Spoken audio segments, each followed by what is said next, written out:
I need to double check those years, but it was a life-changing experience. I mean, I spent a year in our basement and like came up. I was like, oh, like a year has passed in the world.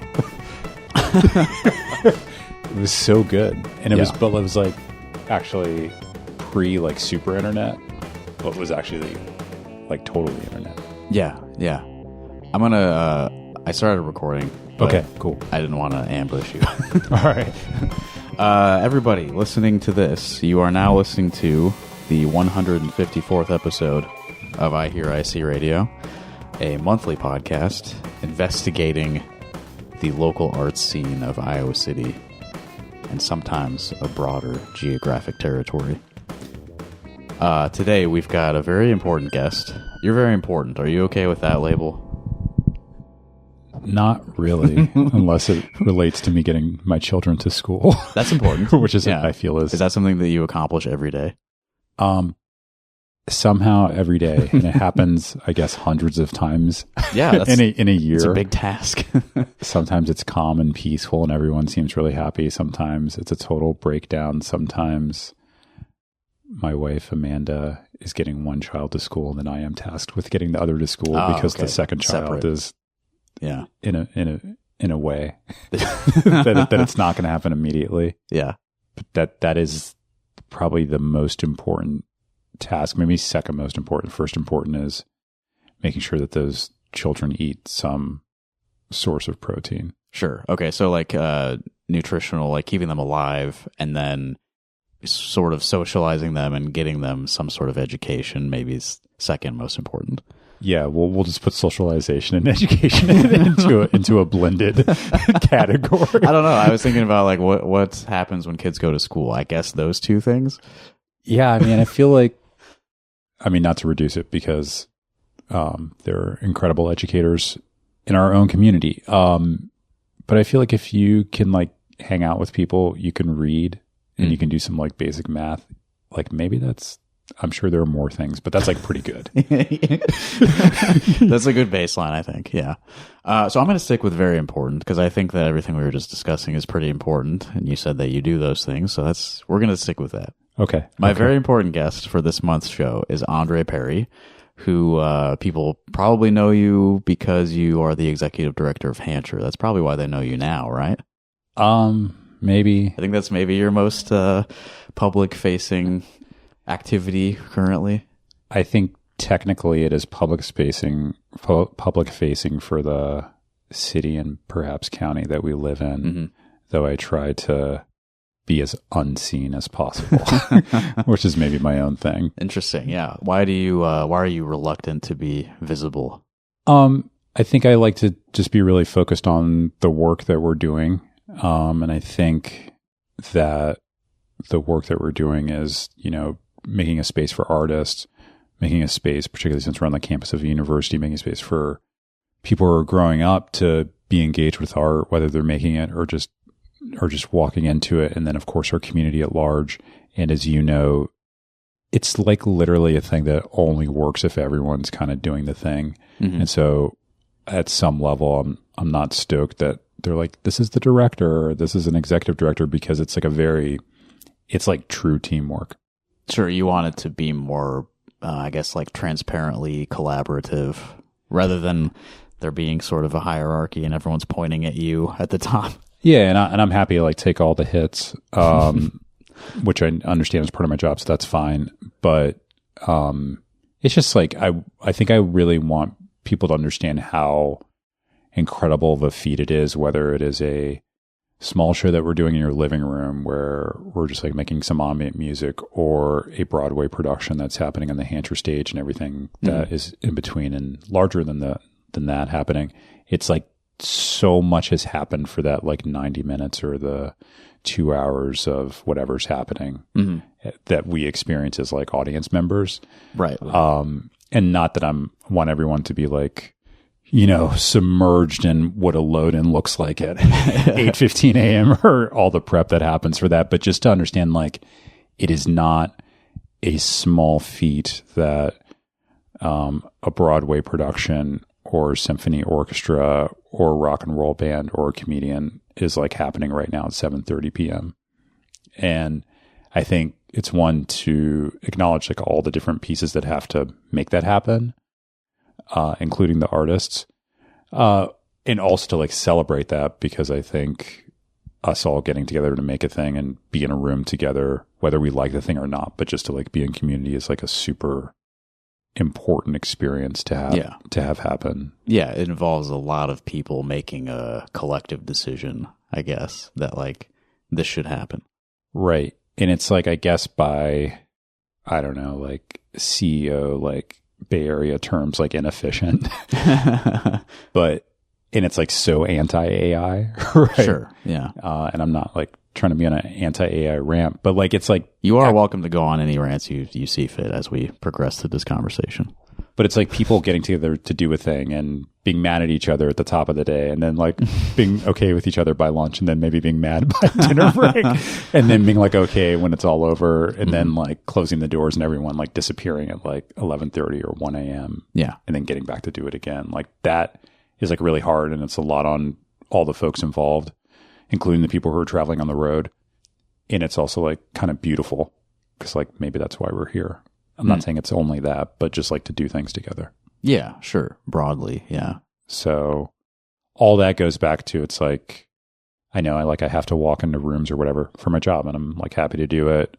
And they're like, oh, like this is the director. But I'm also just like, they're like a lot of people. Like a lot of people. It's like being at a school, you know, there's like a superintendent and there's like a principal, and then there's like all these teachers, and there are all these people like who are not teachers, but like if they weren't there, like if pairs weren't there, like the thing wouldn't work. Sure. Yeah. You know, and I think both acknowledging how much work it takes to like keep a society moving forward, and also celebrating that, because it's like, that's cool. Like my kids went to school like all week this week and like did things and socialized and learned, and maybe they read better, and maybe they had like a fight, and then maybe they made up, and now they're just at home like hanging out. Yeah. So I don't know. Yeah. Okay. So I was thinking maybe we could talk about like how you got to where you are now. Like what roles have you played in the past that, you know, led you to end up in the role you're in now? And I wanted to get this out of the way somewhat early in the conversation. You used to be my boss. So that's fair. I wanted people to know that I'm talking to well, I guess you're sometimes kind of my boss now too, but it's very indirect.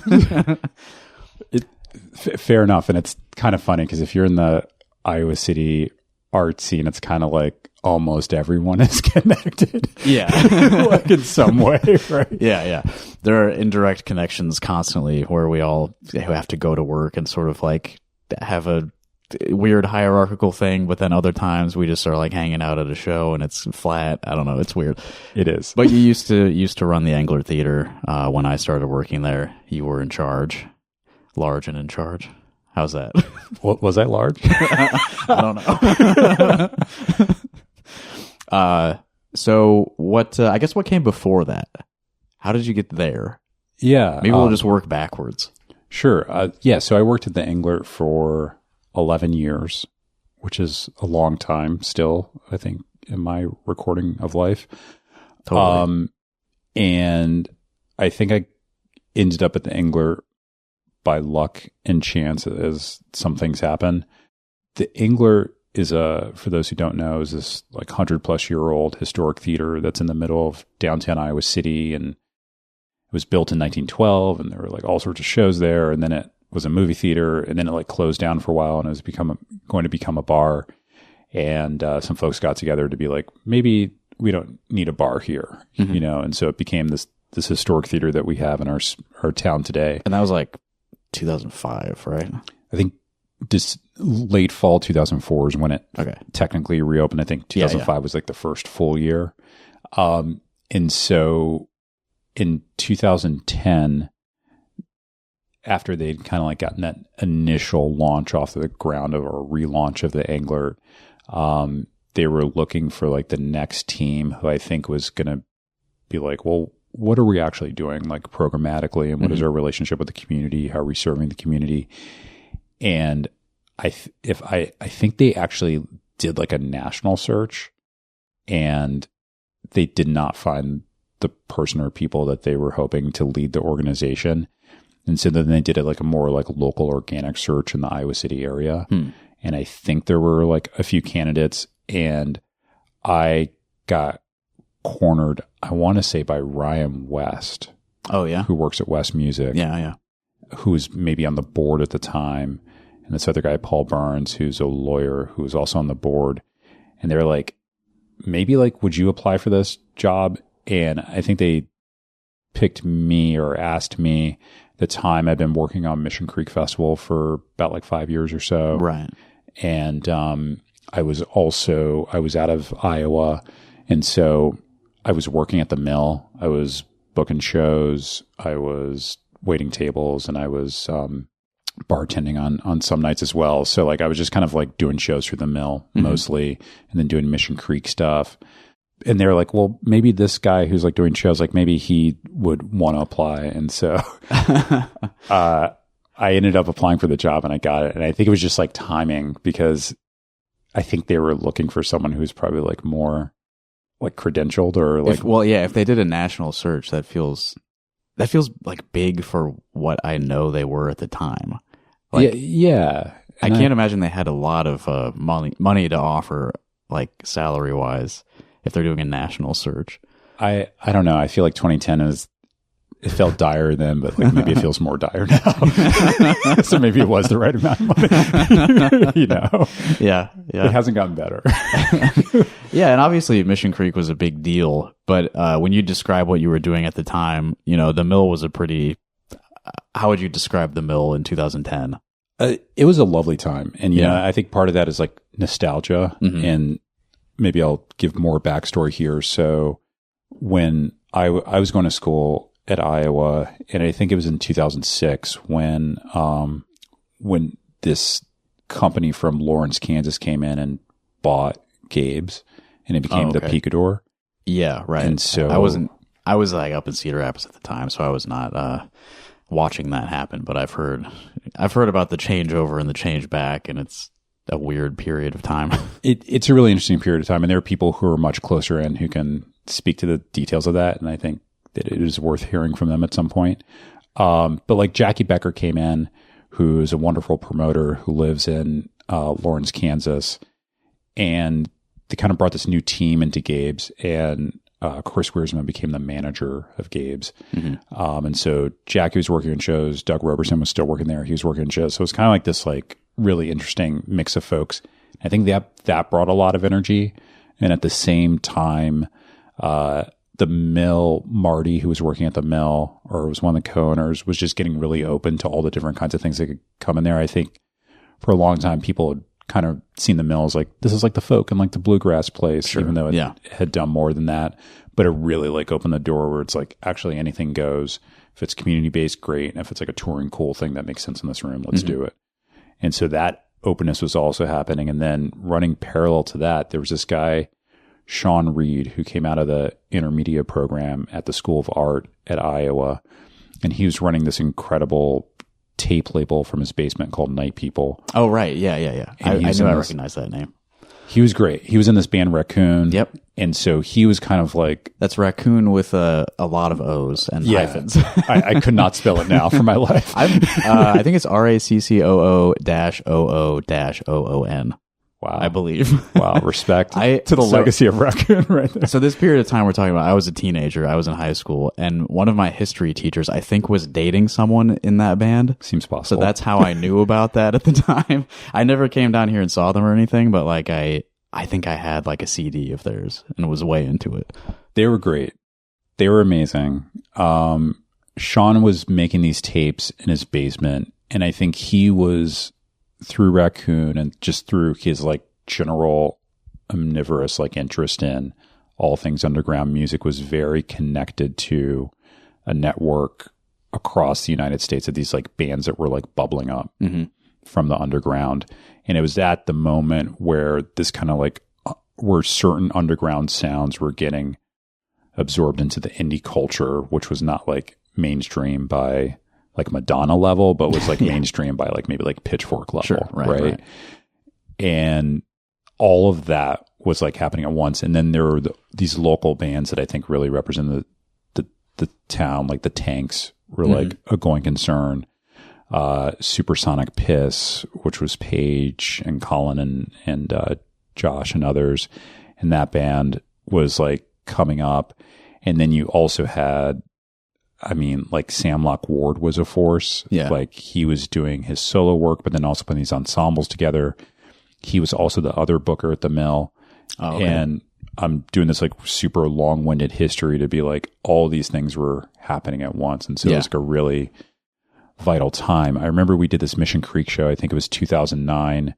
It was like on a Sunday, and it was hosted at the Cave of Spirits, which was Sean's house. And it was a basement show, and like No Age played and Zola Jesus played, but like no one knew who Zola Jesus was at that time. You know, it was just like this cool like woman from Wisconsin, and like Peking Lights played, and like Dan Higgs played. And it was like, that was the kind of thing, the energy that we were in. And like at the same time, Mission Creek that year, you know, like Jizza was playing, which was like a little bit more above the surface. And like the Mountain Goats played. So it was like all that stuff was happening at once.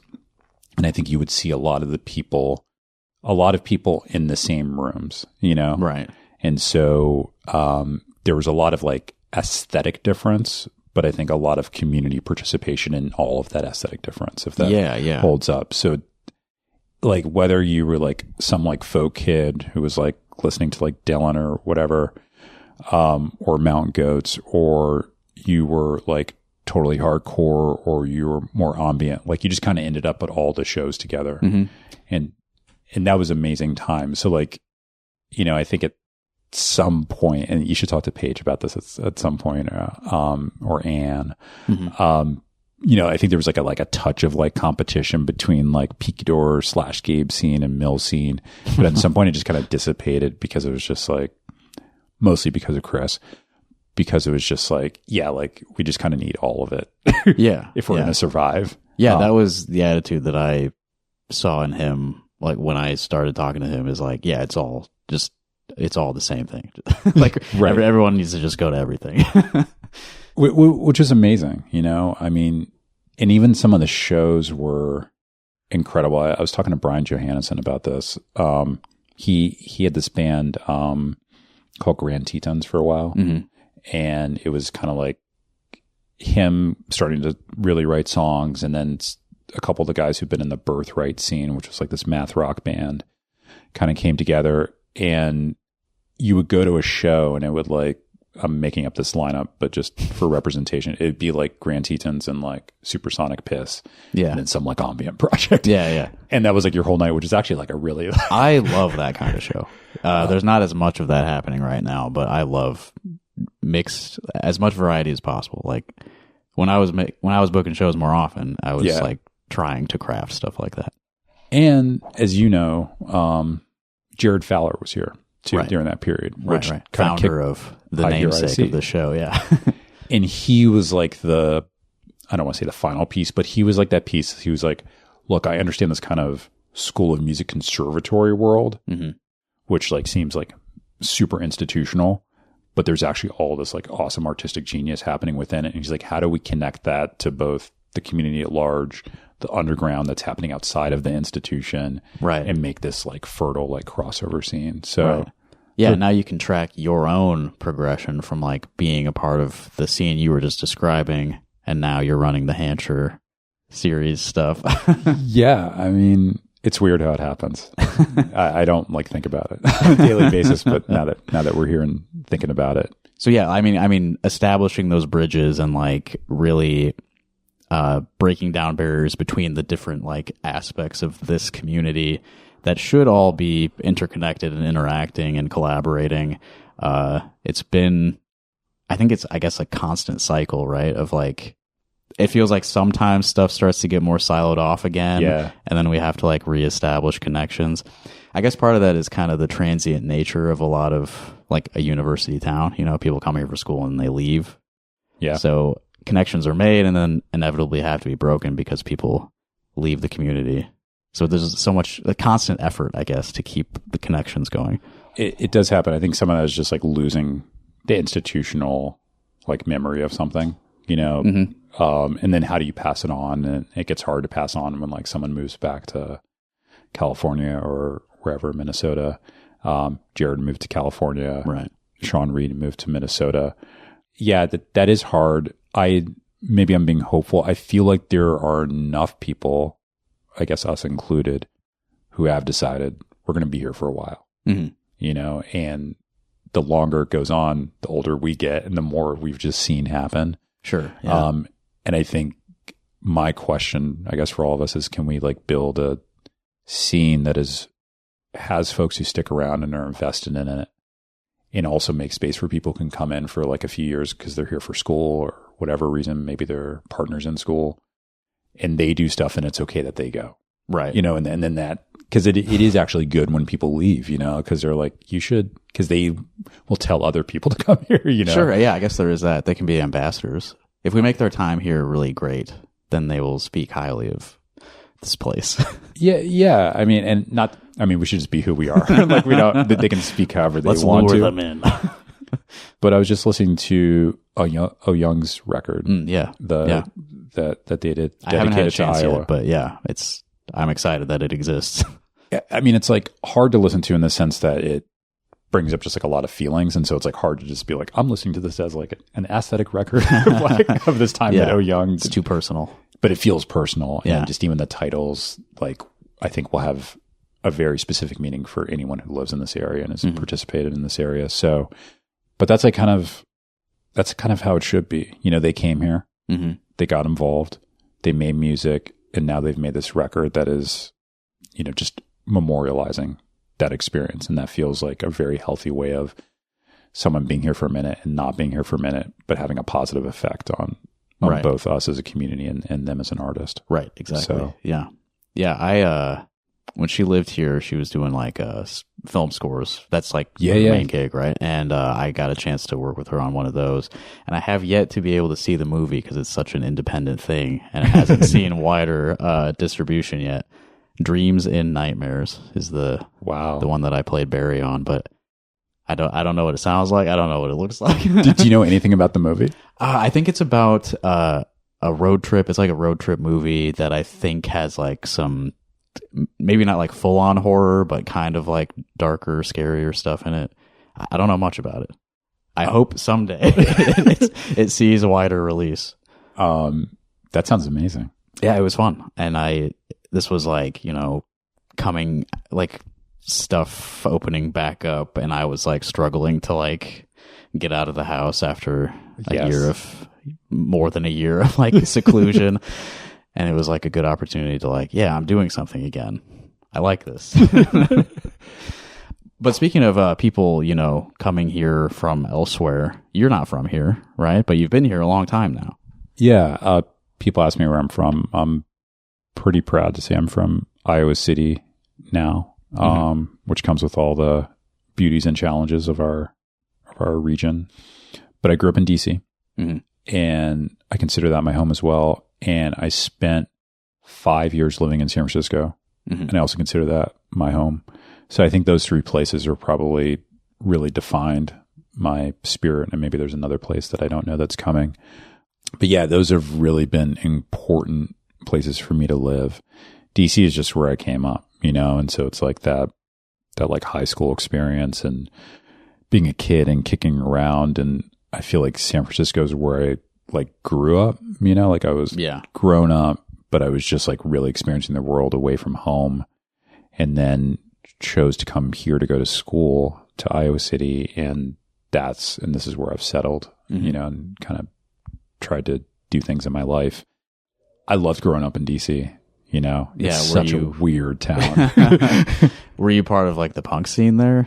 That's like the only thing I know about DC music. Yeah. Things were changing when I was growing up. You know, I was mostly a kid of the 90s.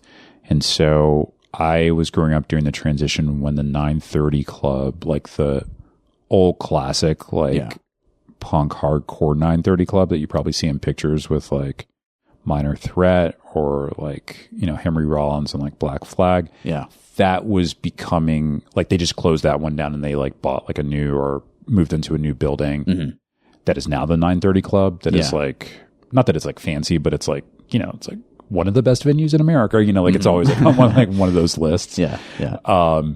That's when they made the switch, which I think for some people was like, oh, like they're becoming corporate. Not that they became like corporate. They sold out. But they were just like going to a different phase, and it was like a much nicer, it was probably like a nicer venue to like go to as an artist. You know, like if you're on tour.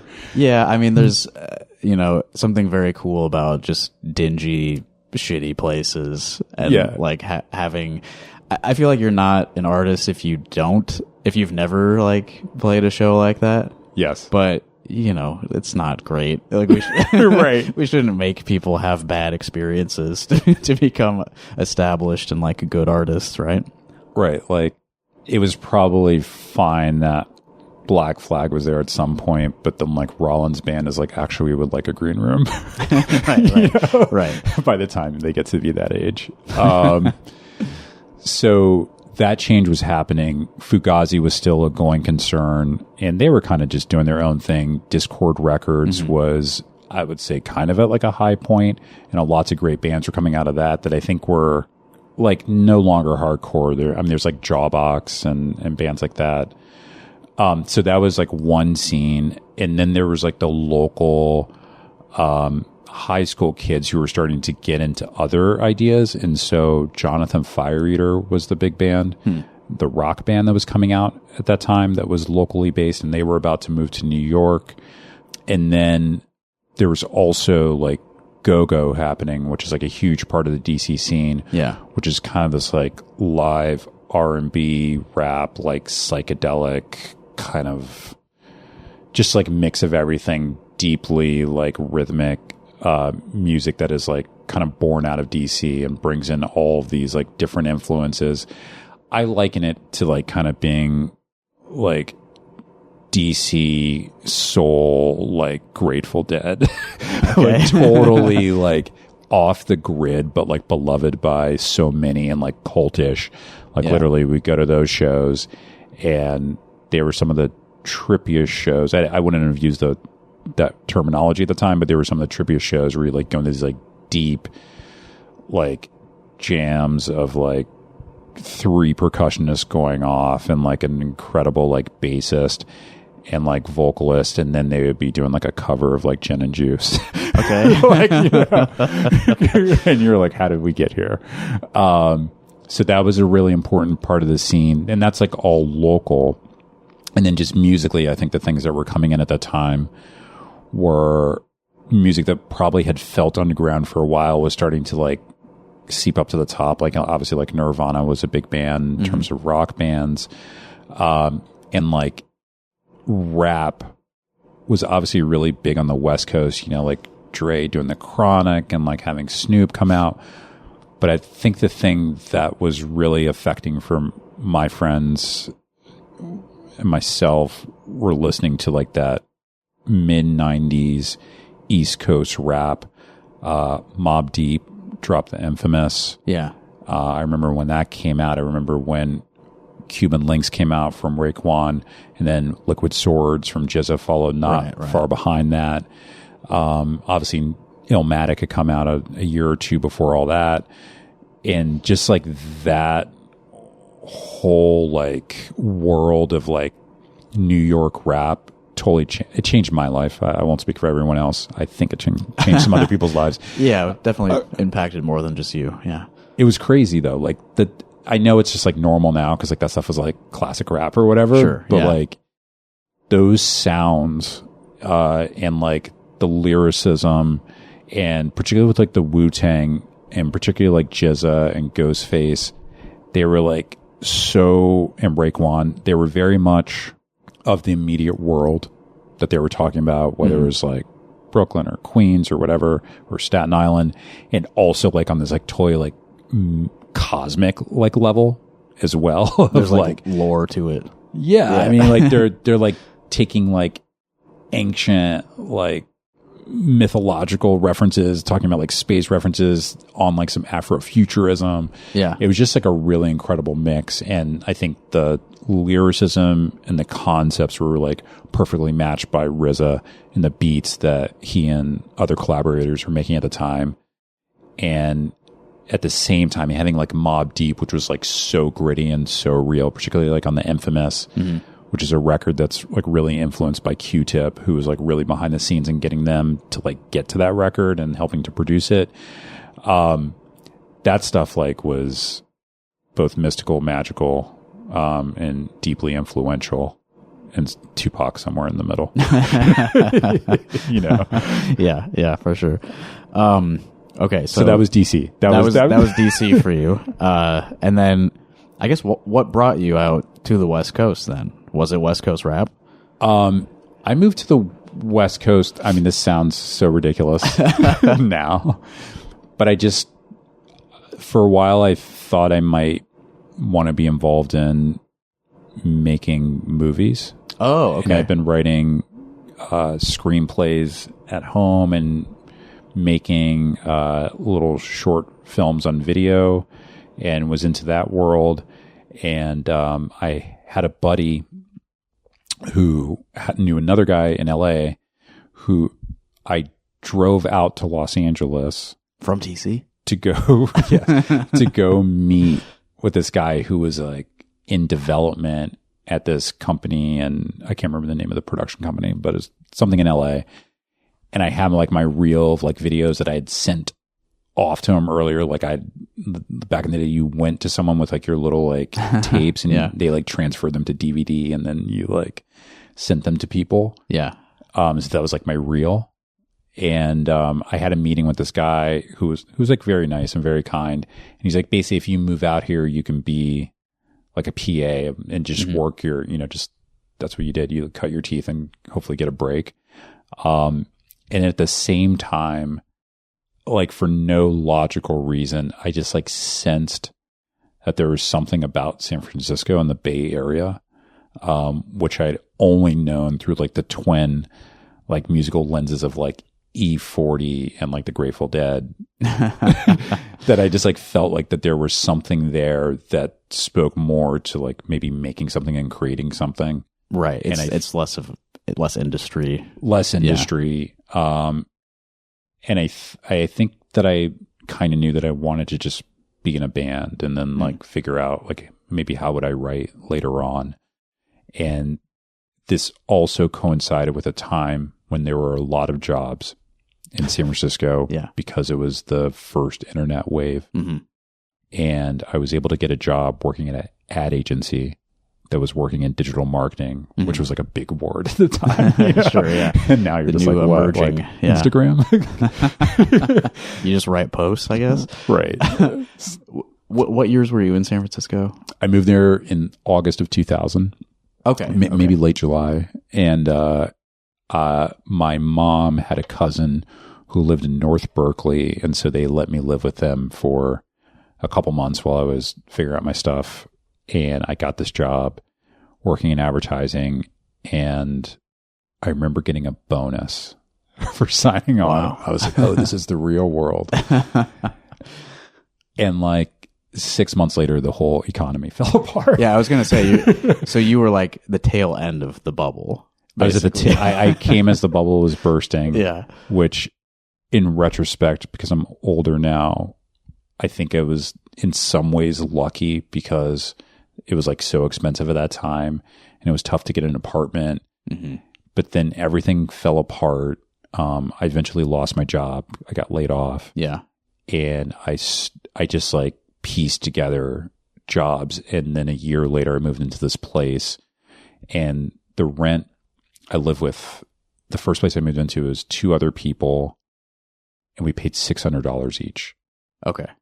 And I do not want to belittle what $600 is. Yeah. But just think about summer, early fall 2001 in San Francisco, one of the most expensive cities in our country. Yeah, right. $600 for like an apartment that's nice. And it's only 2 other roommates, so that's not crazy. 2 other nice roommates living in an area you want to live in.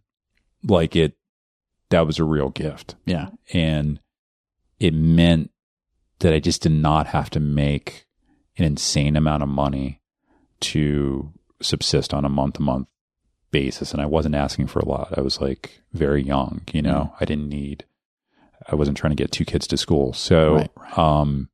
You weren't very important yet. I was definitely unimportant. And all I needed was, I mean, at a baseline, I really needed $600 a month, which you can make happen. And I ended up working at this elementary school I worked for, I think, 6 hours a day, so 30 hours a week. And this was like the coup because I worked at the school. I was helping out in a classroom teaching reading and writing, which was like lovely for half the day. Part of that ecosystem we were talking about like half an hour ago. Yeah. And it was fun, you know, and it felt like important, you know, like you're helping kids just even in a small way. And then I helped run the after school program with some other folks who were doing the same thing. And because we were over that 50% mark, we got health insurance. Ah, okay. And the pay wasn't great, but that plus random stuff, plus only having $600 a month of rent, I was like, that was the secret to me being like in bands, going to see stuff all the time, being in a writing group, like actually doing the life that I wanted to have. Yeah. And so I know that everything I've been saying is incredibly long-winded, but I think the larger thing that I'm trying to surface here is that particularly when you're young, being able to have an affordable place to live in a decent place and having basic care should you fall off your bike or whatever. Right. Yeah. Opens up so much. I'm not saying that we can all exist under those particular conditions for 20, 30 or 40 or 50 years or want to, but that opens up, at least in my mind and read of the world, so much creativity. Yeah. It gave you the space to start, you know, brewing up a lot of stuff. I mean, I get off work, go directly to band practice, go to someone's show, go meet up with these like other writers I knew in town who were just like going over stuff and like hanging out and talking. I was always available to engage with the community I was living in. Nice. Yeah. What was your band out there? The first band I played in was this space rock group called the Cuffs, Kuff. Nice. And it was a 4-piece. I was, I think, just playing synths, and then my buddy was playing guitar, and there was a bassist and a drummer, and we were doing, it was just like space rock, man. The Cuffs. Yeah. Is anything out there from the Cuffs? So this was an era where it might have been early enough, you know, that it didn't get captured forever. Yeah. Or if you like had a solo project or like a side project and you put it up on Bandcamp and now it's just there like until Bandcamp dies. Yeah. And it was like pre-MySpace. It was like pre-everything. Right. You know, it's like the internet existed, but it wasn't like forever internet yet. Sure. So I think you could probably find stuff. I definitely have some CDs in my basement. Oh, cool.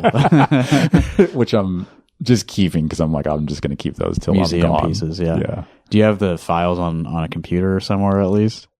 You got to watch out for disk rot, you know. Someone does. Yeah. All right. I probably do. I probably have the waves and probably like some MP3s. I would have to like figure out. It would take like an afternoon. Yeah. Like I know they're there. Got to dig in the archive. And I know my buddies have them. Like, you know, the bassist and I still talk like all the time. Nice. So yeah, they're out there. But that was my start. That band like was incredible. And, you know, we like toured the West Coast and then we toured the United States. And like, this was a time literally you could like call Gabe's from an apartment in San Francisco and be like, is this Doug? You know, or you could write Doug an email because not everyone was getting 700 emails a day. Sure. Yeah. They were getting like 15. Right. And they could be like, no, you can't play. You know, like, but it was like, but they'd actually respond. They respond because it was like just normal. Most rejections are just a complete lack of response now. That's true. It was before everything, you know, I guess I'm just old enough that I was there for that, but that kind of gave me everything I needed. And I remember on those tours we played, some of it was like DIY and some of it was like in like clubs, you know, and it was just was life-changing. And I bring it all the way back that I was able to afford that apartment. Right. Yeah. Or else I just would have had to leave. Right. Yeah. You know? Yeah. Yeah. You were only able to be in the band that was touring because you had like, stuff was lining up money-wise. Yeah. Yeah. And I wasn't asking for a lot. Mm-hmm. And I don't think anyone who I was associating with was. And everyone went off to do their thing. But it's just like, I think I'm dwelling on that because that I think it's a lot about where we live now, mm-hmm. which is not the most expensive city in America, like the way that we think about the Bay Area now or New York, but seems like a little bit more expensive than maybe it should be. I think so, for sure. Yeah. I just saw this thing. I think our governor was bragging about how the state of Iowa has like the lowest prices for homes. But we live in a what's the word I'm looking for? It's more expensive here than in the state as a whole. And more expensive than it should be, I think. I think I agree with you on that. So yeah, I mean, that stuff's on my mind. So there are people who aren't, people who could be doing stuff like you were doing back then, who maybe are being held down by their rent being too high. I don't know. I mean, I'm like not an economist. I know that it's because it's harder. It's hard to sustain. It's harder to sustain a base, I think, than it was than even when I first moved to Iowa City. Yeah, no doubt. I think my rent was $580 when I lived at Poly Eyes, above Poly Eyes. Wow. and I know that those should be the cheapest apartments around. Yeah, I mean, like, I know that $580 means something different in 2026 than it did back then, right? 20 years ago. But I don't know. Like, I didn't have a lot. Like, I moved here as a student, and I was lucky to be a student, and I was lucky to have like whatever like assistantship I had, and did not need a lot then, and that gave me the energy to go to the Foxhead and I don't know, meet Chris Wiersma for the first time. Right. Yeah. And he was like, oh, just kind of like shaking his head. And he's like, come to this show. That's like new person in town. Come to this show that's in my backyard. And that next week I went to his backyard. So I'm all over the place. No, this is great. I'm glad to hear this. This must have been summer, fall 2005, maybe fall 2005, but it was still hot outside. Went to his house, which I think was the Blue House at this time, right across from the James Theatre now. Yeah. And in his yard, the songwriter Josephine Foster was playing, which is incredible. It's like an international artist playing in someone's backyard in Iowa City. They're probably playing some beautiful venue in Chicago somewhere. And this band, the 12 Cannons, opened, which was Alex Body's old band. Yeah. And for those who don't know, Alex Body is like an incredible musician and one of the best like keyboardists I think I've seen. Yeah, absolutely. And he's like really quiet about it. He's got a baby grand in his house. I don't know if you knew that. I'd heard about it, but I haven't seen it. Well, we can walk over there after this. We can do a photo documentation. And it was incredible to see Josephine Foster, but then to see this like local band who I just met, and it was Alex, I think Sam was the other guy, and then Jim was in the band, who's no longer with us, and they were insane. It was like it's one of those things where I was like, oh yeah, okay, Iowa City is going to be okay. It was like a series of things that happened in those early months that I was like, right, yeah, this is all great. Yeah, I think I need to correct myself. I think he has a full grand in his house, actually, not a baby. Dang. Wow. Yeah, that's an investment. Not everyone can make that happen, but yeah, it's like a lifetime achievement. So, aside from the Cuffs, I don't know a lot about your like musical activities, actually. You came here for writing, so I know about, you got books and stuff. I know about your writing. I don't know as much about your music. What came after the Cuffs? Yeah, I'll be briefer on this. So I was in the Cuffs, like all bands, we broke up, and it was like weird for a while. And then my buddy John, so the Cuffs were loud and spacey and psyche, and that was an expression that I think was great for us to get out at that time. And then my buddy John, who was also in the scene, who was kind of in this like alt country band, was getting me into the Mountain Goats. Mm-hmm. And we also had a shared love for this band from Modesto, California called Granddaddy, who was kind of like in this like middle space between like acoustic Neil Young and like the atmospherics of like Radiohead at that time. Okay. And we really love that they were able to do these kind of like spacey songs, but actually like have them like be really focused and like more, I don't know, more American and more kind of like off the beaten track. And we saw this show in San Francisco, the Makeout Room, with Jason Lytle, who's the singer and granddaddy. And it was just him on acoustic guitar, Fender Rhodes, and then the drummer from the band playing like really softly. We're like, oh, like it's incredible how some of these songs are so arranged on the record, but then like so stripped down here. Yeah, that's cool. And so we started this band called Lonely Hearts, which was inspired by that kind of duality. And for me, it kind of turned me from just the spaciness and the atmospherics of music making to also the lyricism, because John's a great writer and he helped me like learn how to write, learn how to sing, how to like harmonize and all that stuff. So we're still a going concern. We started that band, like we started doing stuff together in 2003. We put out an EP in 2004. Then our buddy was running an underground label, put out our first album in 2005. And then we've been basically doing it since then. We went on hiatus in 2020 because I just like quietly lost my mind in the pandemic. I was like, I can't do this. What was bothering you so much? And we're, I think, just now starting to maybe get together again. I was dealing with the pandemic, and then I was starting to think about writing my next book, which is like now I'm doing that. And so I'm like, okay, maybe I can start playing music again. So that's a project that's like kind of been on for over 20 years, real low key. And then in Iowa City, I started this project with a couple friends called Datagun. Datagun. Yeah. Sounds very sci-fi.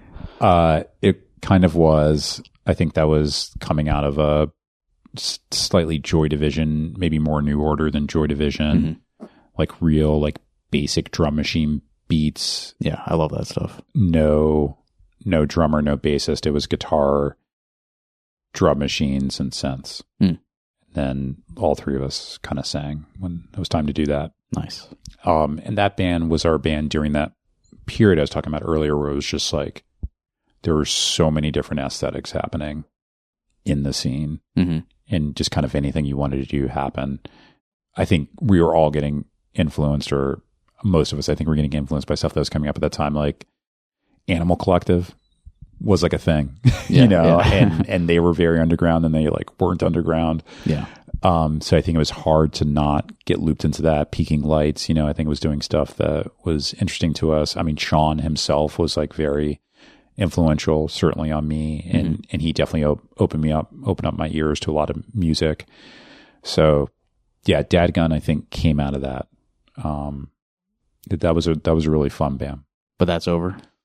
I think that's over. You know, we might do something again. So the other guys in it, this guy Tanner Illingworth, who was one of the co-founders at Mission Creek. Okay, and so he's living here for a while, and so we're just really good friends. And then our other friend Craig Ely was also in it, and he was like this like super nerd who was getting his PhD at Iowa, and we were just collecting like synths and like weird electronics and just being in basements and making stuff, and that was great. You know, we lived right down the street from Josh Hoffman, and he had like all sorts of setups going on in his basement. We were doing stuff in our basement, and it was just a good time. Yeah, that's like the best stuff. It's just you're collecting weird vintage stuff, and you just make a monstrosity in your basement, and it produces something interesting.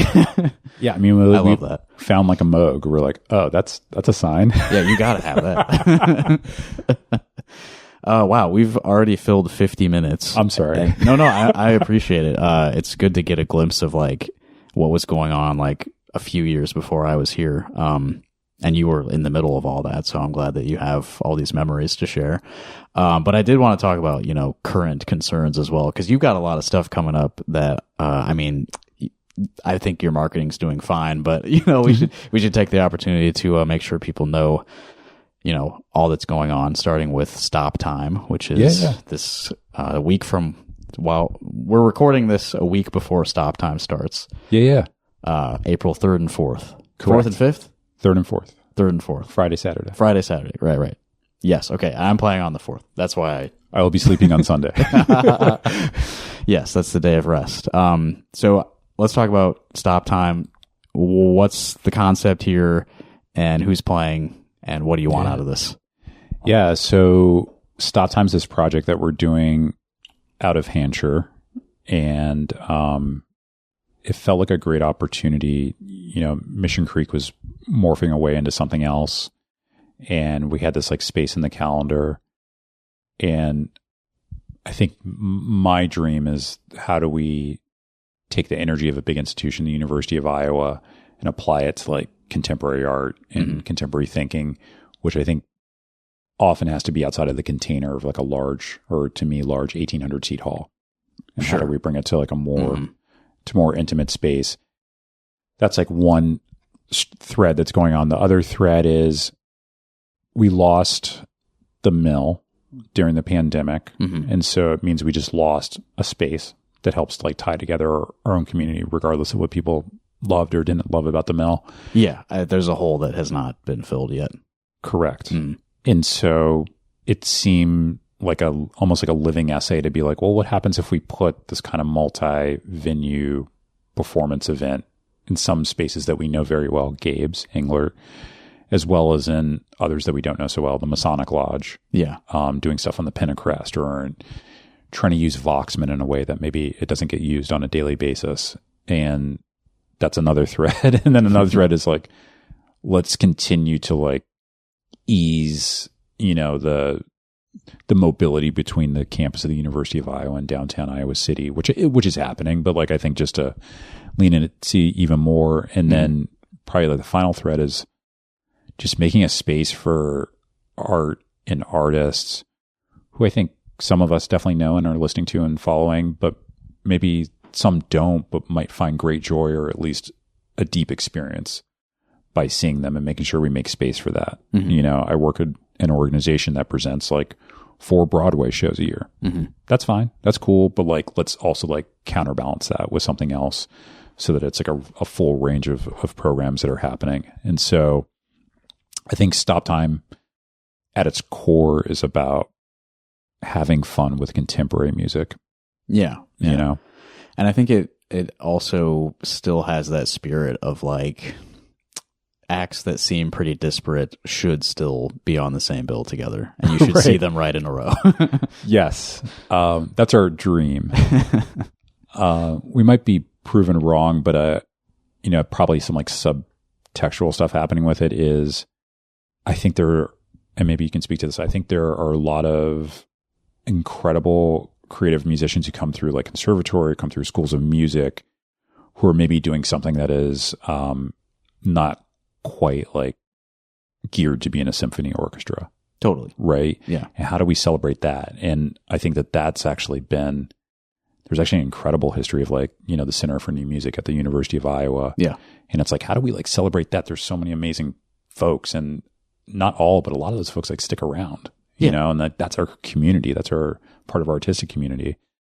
So it's like, how do we celebrate, like, I'm really well trained and I'm also like totally open to like to collaborative composition, to the lack of composition, like, how do we celebrate that too? I'm glad that somebody in your position wants to celebrate that kind of thing, because that's exactly like my world, right? And it's exactly what we do really well. Like, it's just like, sometimes you just go to like where the energy is, right? Yeah. Right. Yeah. Yeah. Jazz too. Because I think there are people who play jazz, like you're in jazz band, like all through high school, and then you like do it in college, but like, actually, maybe you just need to tell me, like, how many, like, if you go through the jazz program in Iowa, how much like wild improvisation are you doing? Yeah, that's not really the focus, I don't think. But isn't that jazz? Yeah, I think it is. Yeah, I'm kind of like, as you were talking about this, I'm thinking about like, I'm kind of torn between two different things, where like music school is in a lot of ways very antiquated. It's very focused on, Western classical music from the Common Practice period. And like, that's where you learn about that history and that theory. And then jazz is obviously a couple centuries later than that, but the jazz education, from what I've seen, is still pretty focused on like a particular era. And it's very technical. You're learning your scales, you're learning how to play over changes and stuff. And so all that antiquated stuff I'm talking about is, I think, extremely valuable to the foundation of being like a skilled musician, right? But it's like you're not really engaging with like relevant contemporary culture a lot of the time. And I don't know how you take like the music school setting and like inject it with more of that, because we're not really training people to be educators outside of like the system that already exists. It's weird. Like, I don't know, like I see the value in it. I see how important it has been to my like foundation as a musician. And then like everything else I do, I just sought out myself, right? And it's sort of like it requires a self momentum and like a deep interest in learning something I didn't learn in school. Yeah. But I wouldn't have had maybe as much interest if I didn't have the foundation. It's like a problem I don't know how to solve, really. Yeah, I don't know if it has to be either or. It's just both, I guess. Yeah, I guess it's just both. Like I teach music theory now at the community college, and I do, like, I keep it really focused on like the material in the textbook, but I'm also like trying to encourage them to like, this isn't all of music. Like, you all know that, right? This is a very particular part of music, and I think it's important for you to learn about it and see how it influenced all this other music, but you should also care about all this other music. That's where my head is at. Yeah. And I'm not like against the traditions, because I'm like, we should know those. Mm-hmm. And I'm just like, we can also do this other stuff too. Yeah. Like, like this is stop times happen on Friday, Saturday. So like you just had like a week of school, come check this out. So yeah. So I think that's a part of stop time, is like exploring like these artists who start out in a place, and then as we evolve, we kind of maybe go other places. And I think really digging into like, what does that journey look like? Like having Kalia Vandiver and having even Jason Moran, who I think is like very coming out of tradition and then like totally crazy. And some of the music that he plays, or or Ambrose. Yeah, it's a good example. Just making space for that. And not because I have like some ideology that I'm trying to like share, that we're trying to share, but it's also like, this is like where it gets fun. Mm-hmm. Yeah. Is like not knowing where you're going to end up. Yeah. Yeah. I think if you don't have that, then like you have a stagnant culture, which we don't have. We don't have a stagnant culture because people are constantly like looking for more. Like, what else can we do? So that's stop time. Yeah. Yeah. Which we're very excited about. It feels like a new step, or a next step. And I'm now like old enough that I'm like, I say all these things like, hey, this is what I think it'll be, but then you just kind of got to do it. The community's responding, giving feedback, some constructive and critical, maybe some positive. The artists are feeding back. We're learning as a team, and then it just evolves to the thing that it needs to be over time. But you just have to start it. Right. Yeah. And this is the first one. So yeah. I mean, I guess you're pretty experienced at that now, but are you like anxious about that? I'm always anxious. I think part of my role now is to like step back and let other people learn and like try to not micromanage. Sure. But also be available if someone's like, how do I do this? Mm-hmm. And I think the muscle memory of this kind of festival production is something we're still learning at Hancher. And that's cool. And it'll like take time to get it right. Mm-hmm. And so we'll figure it out and we'll get better at it, And so I'm just being cool with like, and we had this meeting this week. I'm like, hey, like some stuff is going to go well. Some stuff is going to like not go well, and it's going to frustrate you. And like, that's like life. And it's totally fine. Like, I'm never mad in any way, just make sure everyone's safe and like fed and we're good. Yeah. Yeah. Yeah. Like the important stuff, like getting your kids to school. Yeah. The other stuff we can just continue to, it's like, it's not about one event. It's about over time, Mm-hmm. Yeah. Reiterating and improving the process every time. Right. I'm grateful that you invited Lex Lotto and the Christine Burke Ensemble to play at Stop Time, because I thought we were never going to play those songs again. Which are such good songs. Thank you.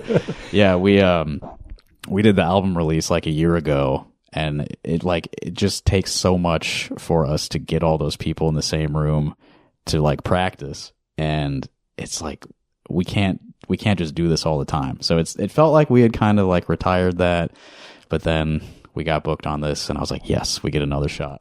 I was very happy about that. We were overjoyed that y'all decided to play, and Aaron and I talked about it a lot. Aaron, who works at Hancher as well, does a lot of programming, and I think for us, one, the record's incredible. Thank you. And it's like locally made, and it's like, again, it's like I remember seeing Alex playing in 12 Cannons, like, if this is what's happening here, like, we're good. Yeah.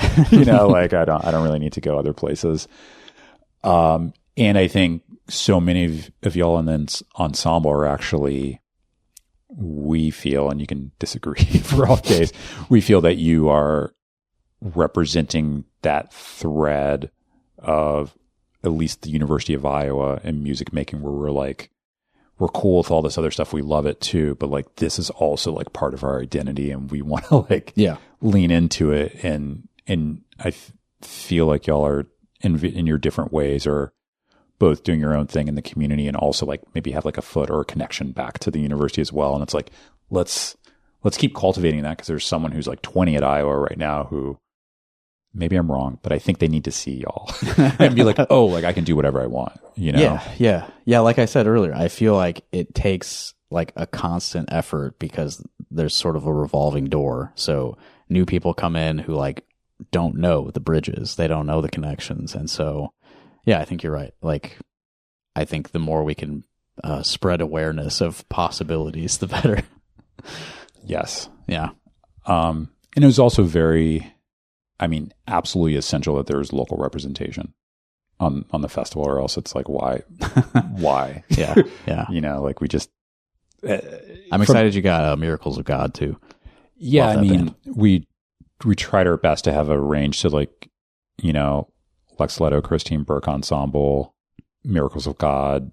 We initially reached out to Sam. We're like, Sam, do you want to play? He's like, actually, I think it's Miracles time. We're like, we weren't even going to like ask for that, but since you offered it, sure. Yeah. And then Pieta Brown, who's totally different than those other two artists. We felt like it's not comprehensive, but it's like at least a spread of different things that are coming out. Yeah. 3 very different things. And Pieta's actually, she's collaborating with this open field ensemble. Most of those players are from Minneapolis area. And, like the cellist played with Lowe, plays sometimes with Alan Sparhark, and plays with like Iris DeMint. And we're like, okay, like let's see what's up there. Yeah. Let's see what comes out of this. Yeah. So that seemed like fun. But I think at least the projects I'm going to try to work on where we have like control, I feel like our Iowa City, Cedar Rapids area, or just the state at large, like we need our artists to be involved. I can't ask Bob Dylan to have a local opener. Like that's just like not a realistic conversation. That would have been cool though.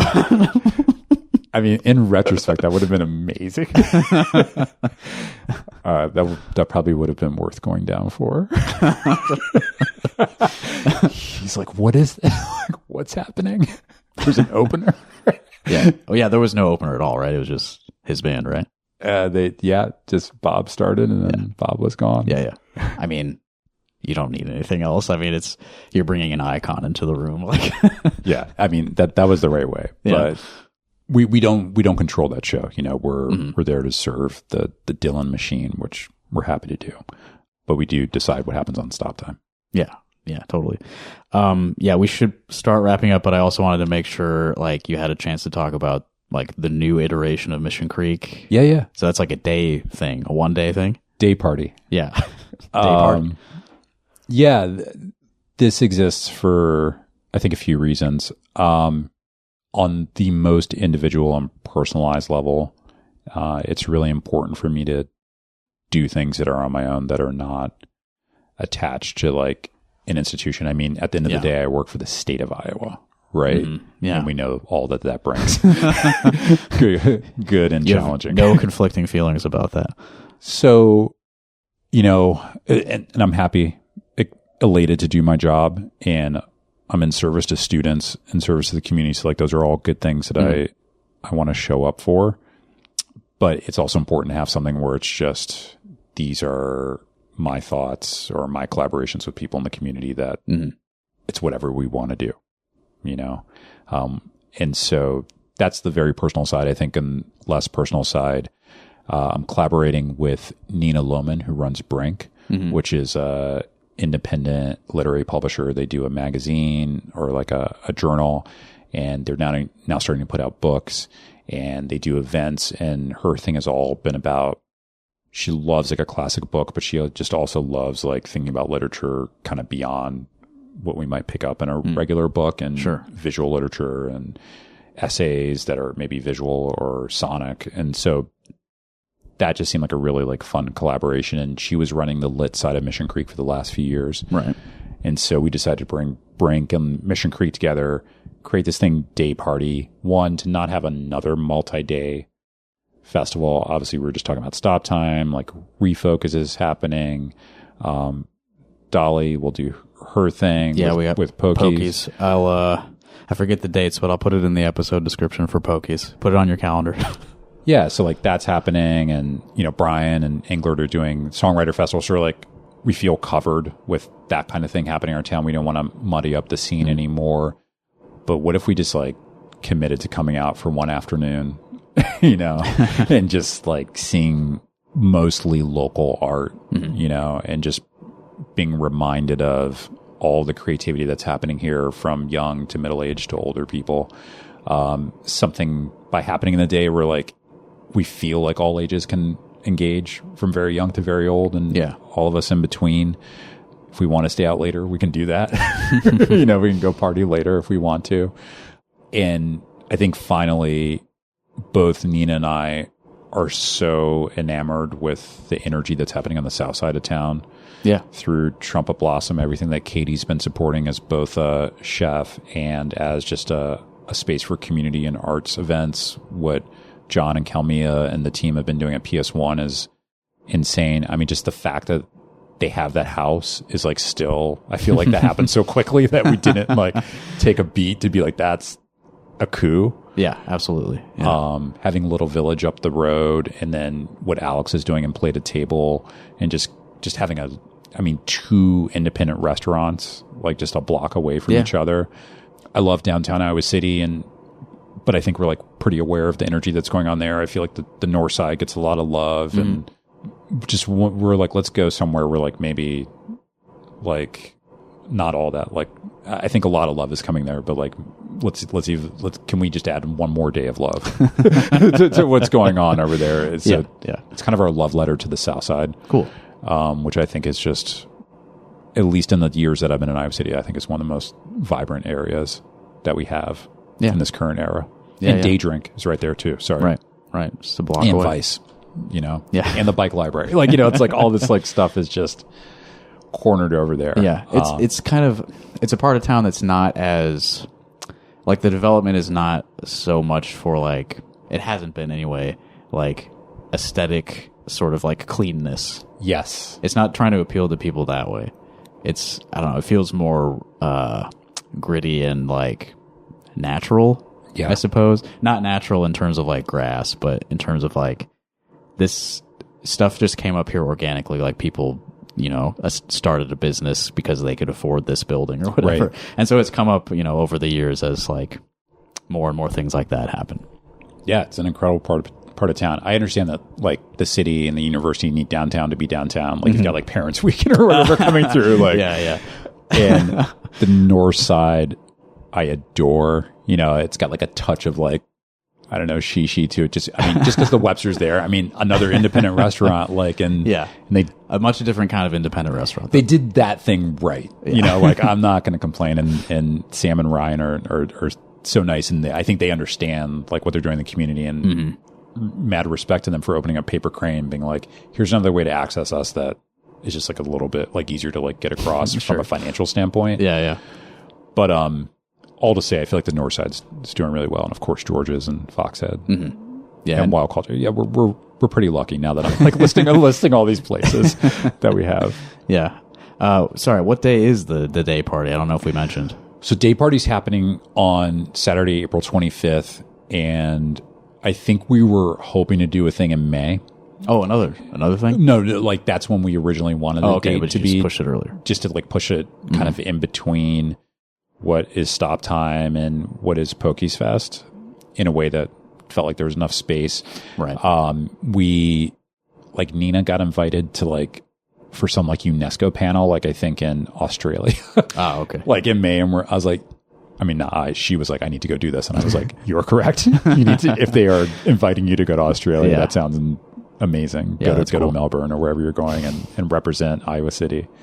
So we decided to do end of April, and those dates worked for Katie and John. So that's April 25th is the Mission Creek Day Party.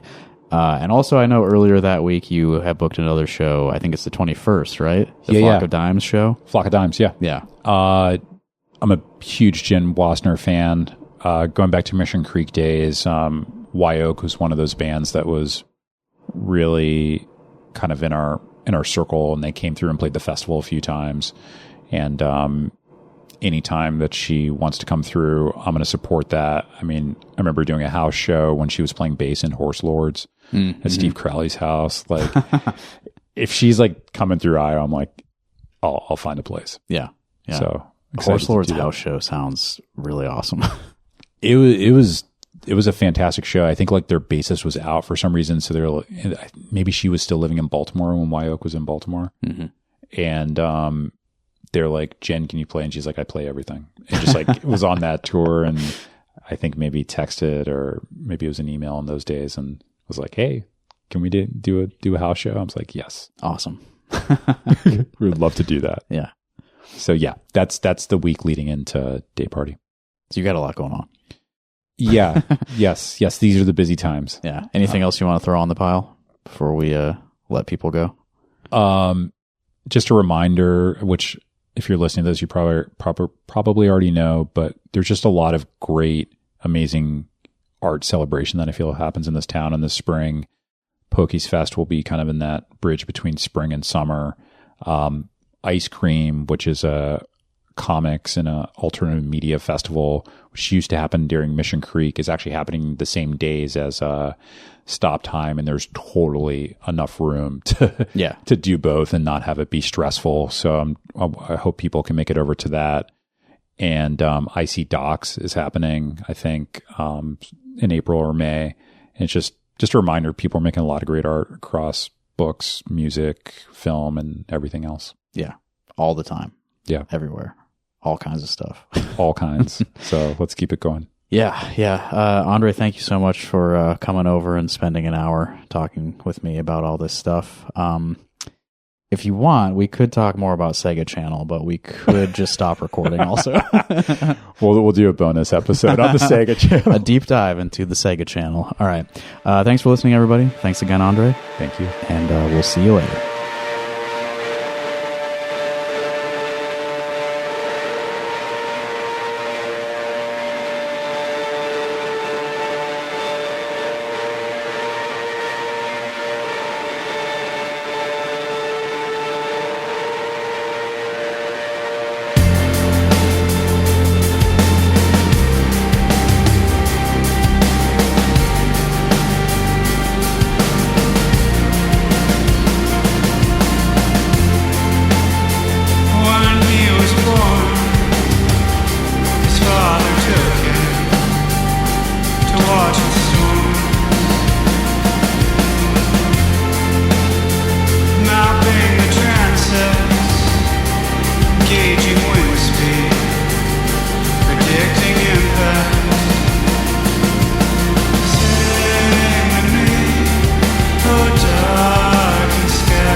Watcher knows our sins.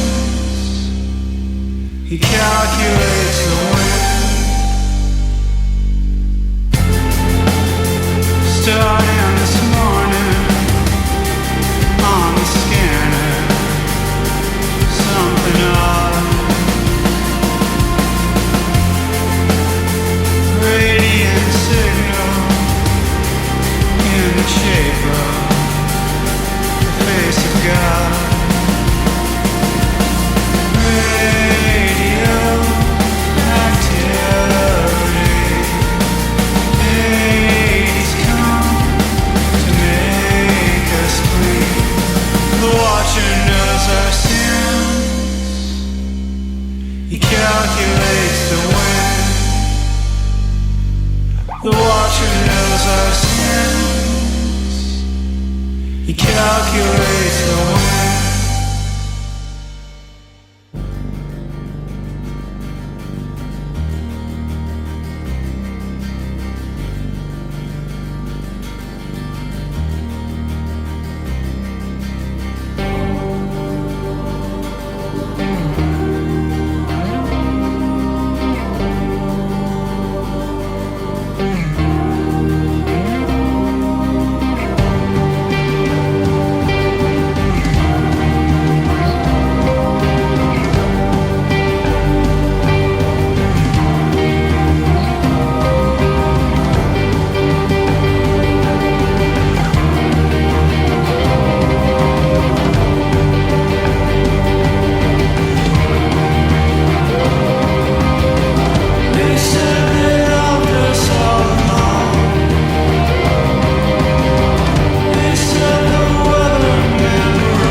He'd forgotten why we fought. The Watcher knows our